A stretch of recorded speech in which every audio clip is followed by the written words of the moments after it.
Hello, everyone. I'm Kimberly Adams. Welcome back to Make Me Smart, where we make today make sense.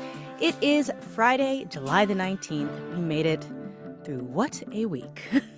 Yeah, what a week. Happy Friday. I'm Amy Scott in for Kai Rizdal. Thanks for joining us on the podcast and on the YouTube live stream. It is time for our weekly happy hour episode, Economics on Tap. Yes, we are going to do... Yes, we're going to do some news. We're going to do a break. We're going to play a game. Lots of things happening. But first, what are you drinking, Amy? All right. Well, mine's a little messy today because I tried to make my own like chili lime. I think it's called tahini for the rim of this ranch water. So I brought a napkin because I'm sure it's going to be a mess. But yeah, so I'm just having tequila, Topo Chico, and lime. A nice summer drink. How about you? I am being so boring because I didn't have time to run out and get anything for the office, and to everyone's surprise, I don't always have booze in the office. What? So I'm just having, I know, right? Failure as a journalist. So I'm about to drink this sparkling water that, it's here. You got to do what you got to do. I'll drink alone and with all the listeners out there who are going to share what they're drinking. And I've kind of figured out how to follow along in the chat. So let's see what's going on. Well, let's see what we got. Flipping Out has a Squirt. frozen tangerine margarita. Love that. And let's see. Chilled apple cider that Shelly's drinking. Paul in Minnesota says maybe vodka with squeezed cherries later. That sounds good. Nice. Let's try this one. Gin Peck says just straight gin here like every day. Very funny. Horchata that Dimas is drinking. Vodka cranberry that Miles is having. Robert is drinking a Modelo. Okay. There's somebody else drinking a ranch water plain rim for you though. I usually do that, but I have to tell you, Kimberly inspires me to step it up on a Friday because she always has today notwithstanding, such interesting cocktails. I shouldn't have gone to the trouble. No, you should have, because now we have at least one good drink in the show today. So, you have to balance it out. It's like when I come with an elaborate cocktail and Kai's drinking water, Yeah. I kind of feel that today. But we got to drink together last night, so it still counts. That's true. In person, y'all. That was fun. Fun. We had a Mid-Atlantic happy hour and or dinner and, doing all the things. But let's do some news. What you got, Amy? Yeah, okay. Well, I heard you actually talk about this on the Marketplace Evening Show, so no surprise to you, but the Biden administration announced today a plan to phase out the federal government's purchases of single-use plastics, which is a big deal because, and I didn't know this until today, the federal government is the single biggest buyer of consumer goods on the planet. That's according to the New York Times, which is kind of amazing. So it's using its purchasing power to... because they're the largest employer as well. Right. It's a massive bureaucracy and buys a lot of stuff. So the Biden administration wants to use that purchasing power to reduce demand globally for disposable plastic and to stimulate the market for good substitutes. So we've talked on this show about some of the problems with plastic. It's clogging the oceans, filling up landfills. When it breaks down, it releases microplastics that end up in the bodies of animals and humans.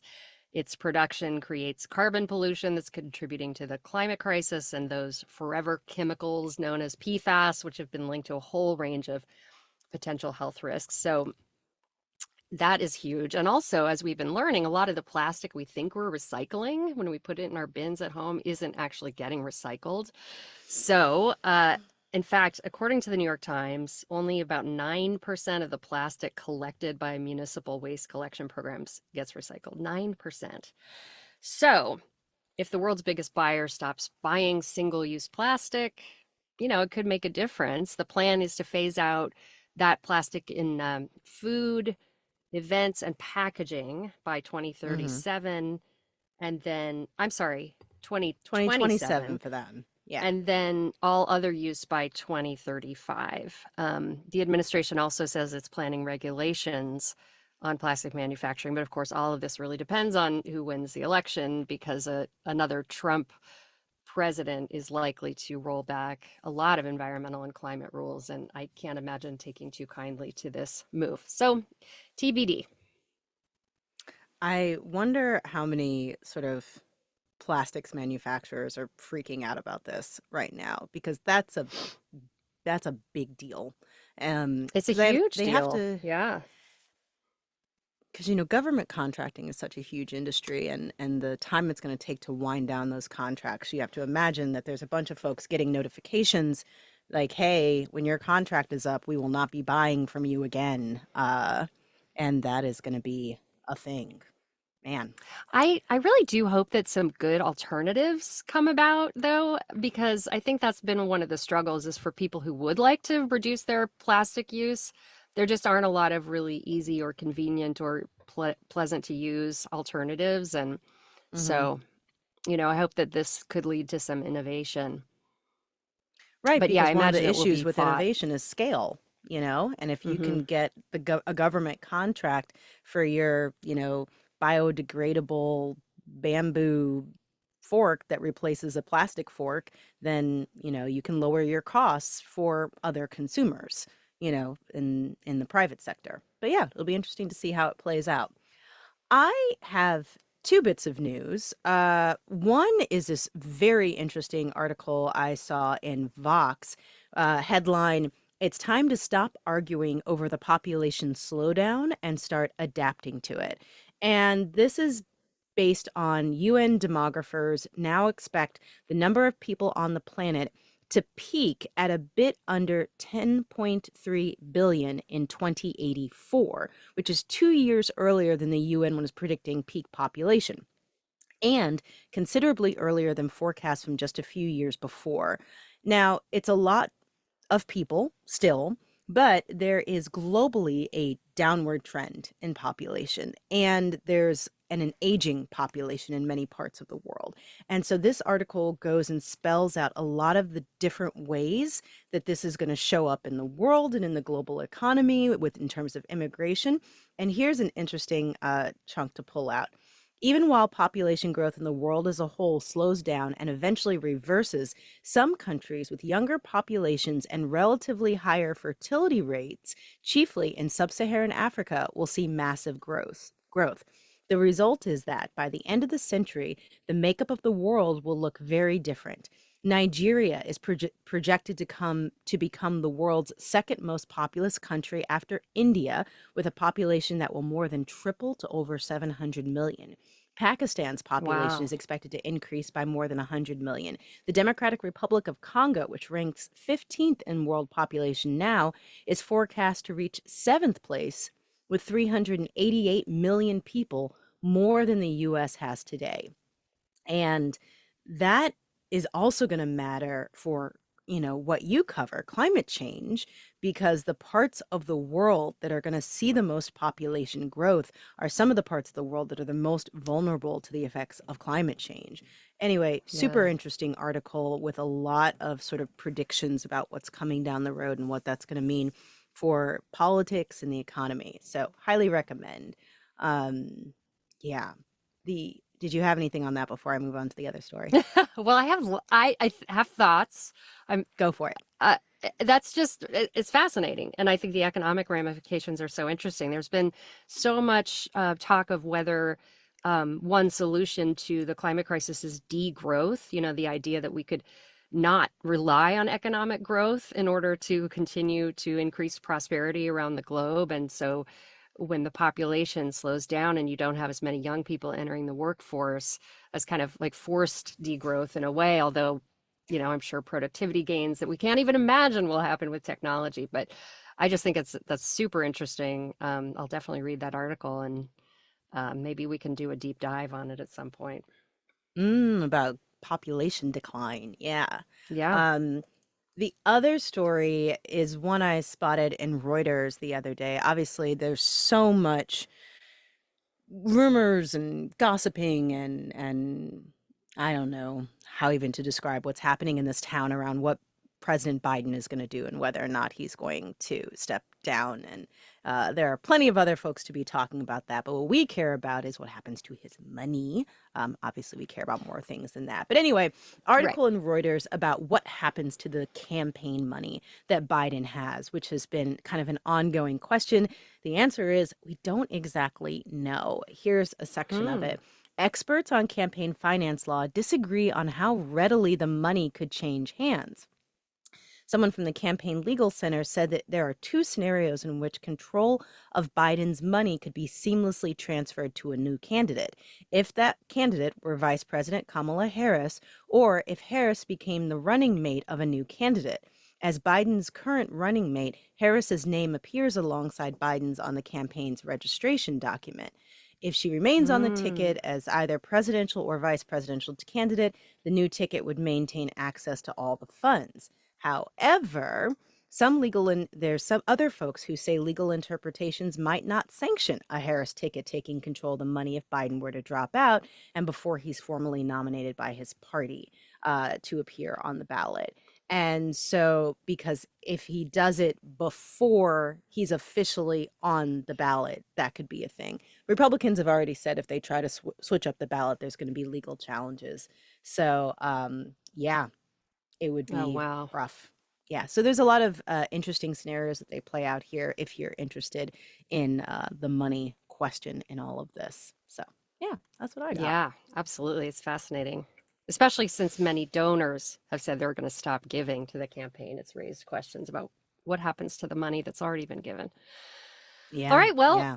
that's it for the news. We're going to take a quick break, and when we come back, we'll play a round of half full, half empty. We'll be right back.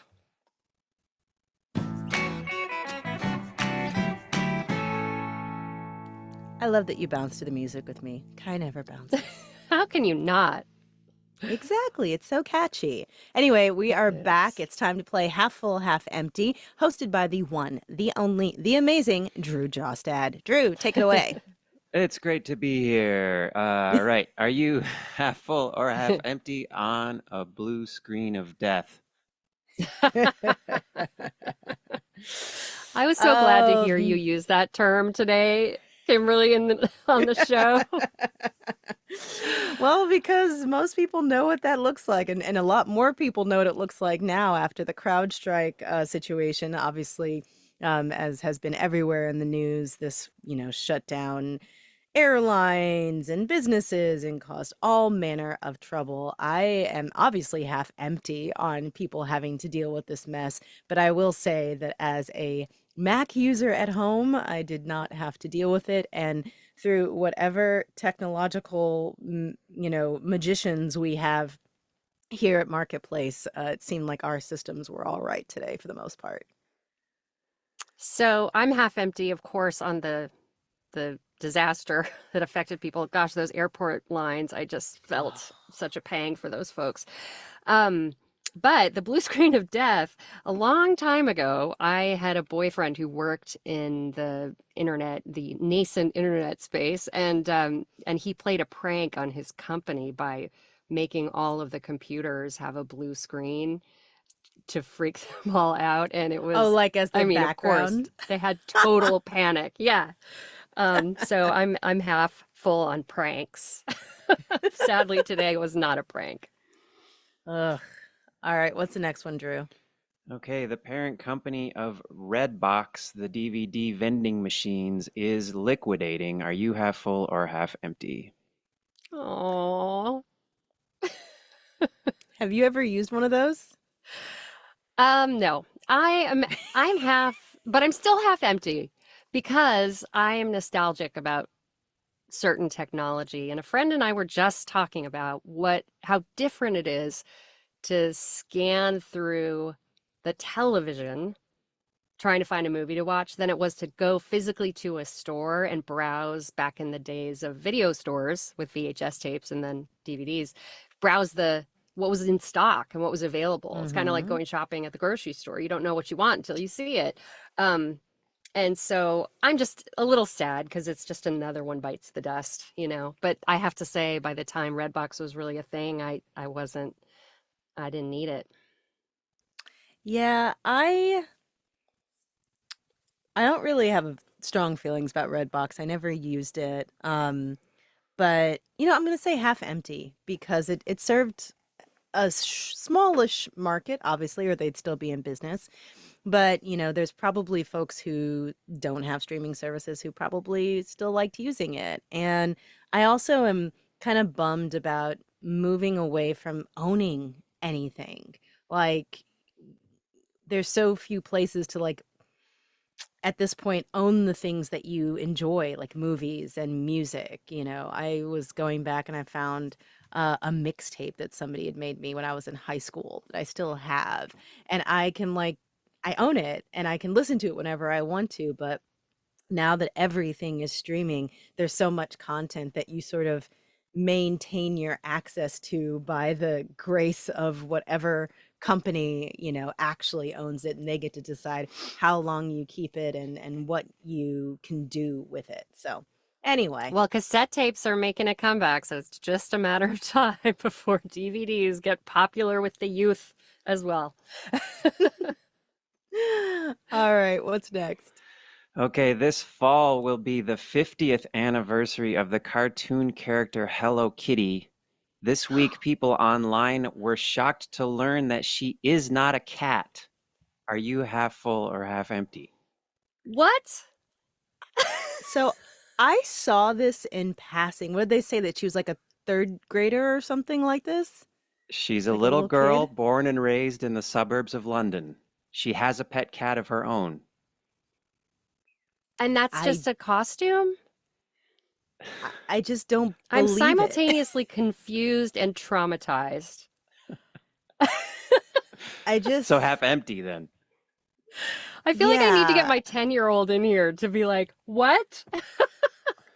I Yeah, oh don't yeah, sorry, I forgot about the understand. game. I'm like, yeah, half empty. I'm confused. And I so was is led to everybody in the believe she chat, was a cute by little the white way. cat.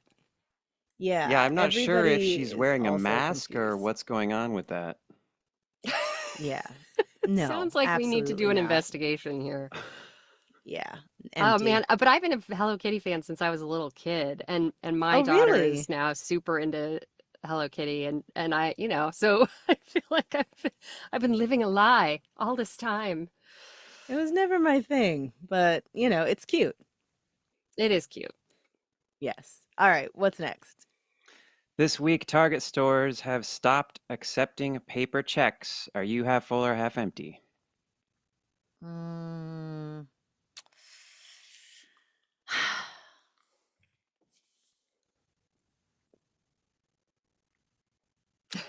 I'm letting you go I first. am gonna say half full because I am just envisioning the hassle that it means for some cashier in Target to deal with a check compared to other ways of payments. However, I'm a little nostalgic for checks, and that I still have a checkbook. I still use checks on occasion.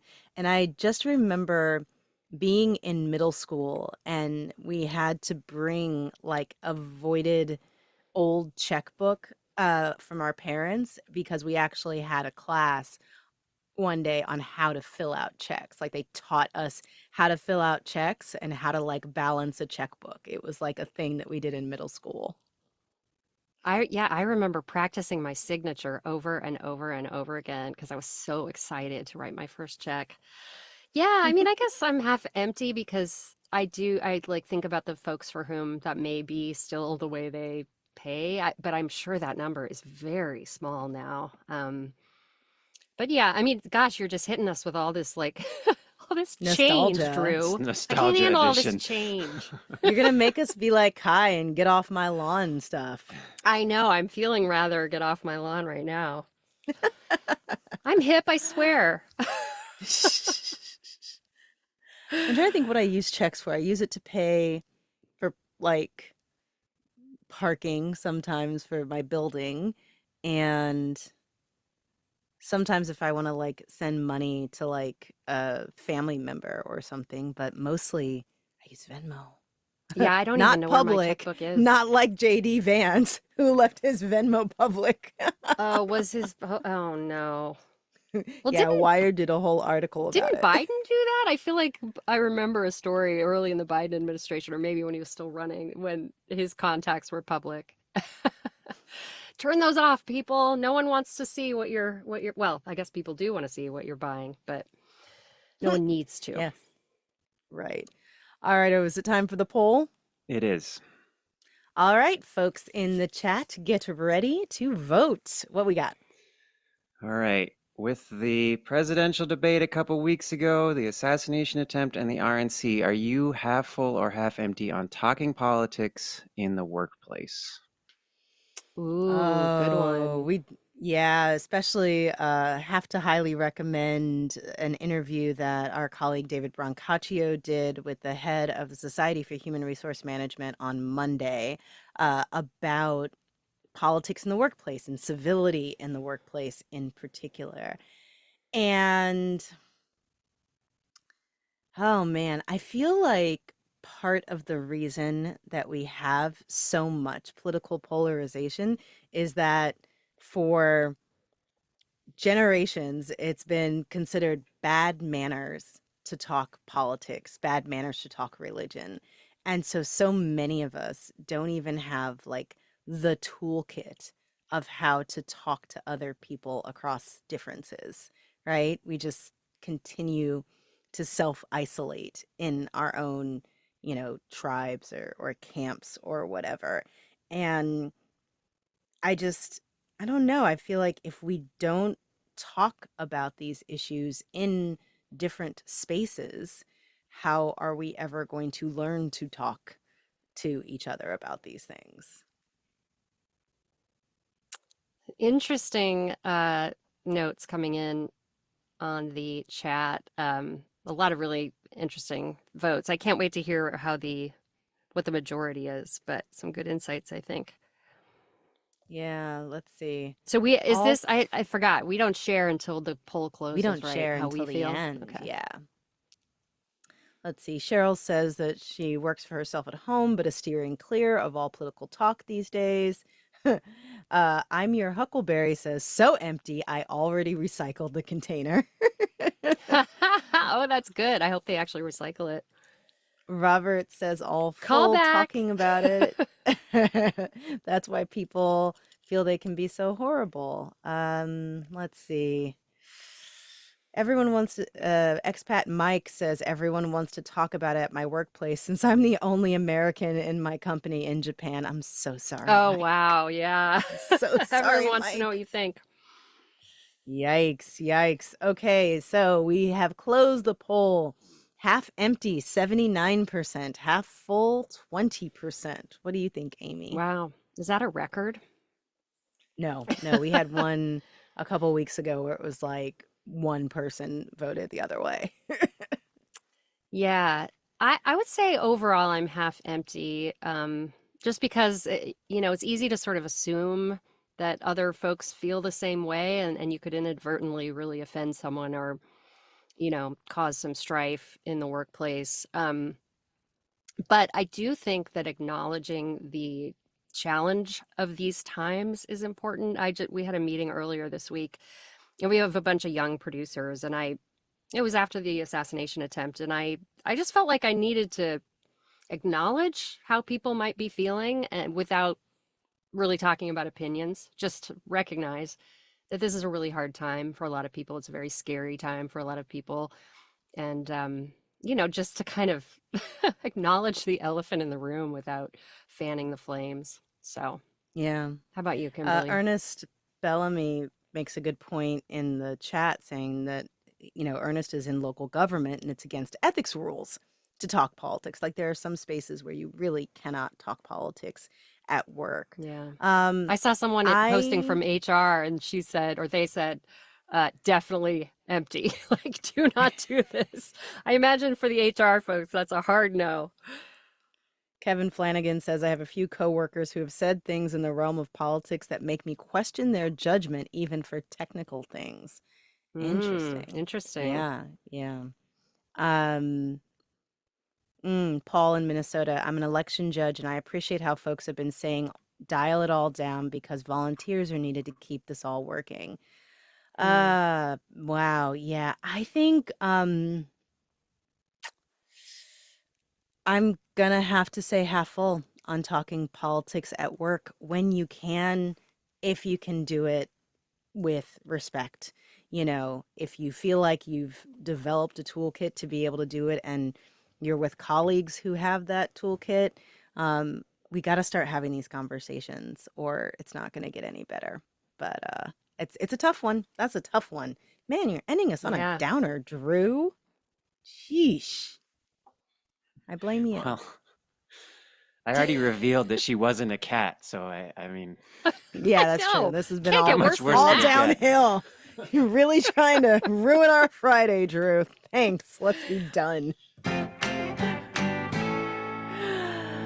Oh boy. Well, that is it for us today. Thank you everybody for joining in, especially those who tuned into the live stream. We are going to be back on Monday. Until then, send us your questions, comments, suggestions. We are at 508 UB Smart, or you can email us at makemesmart@marketplace.org.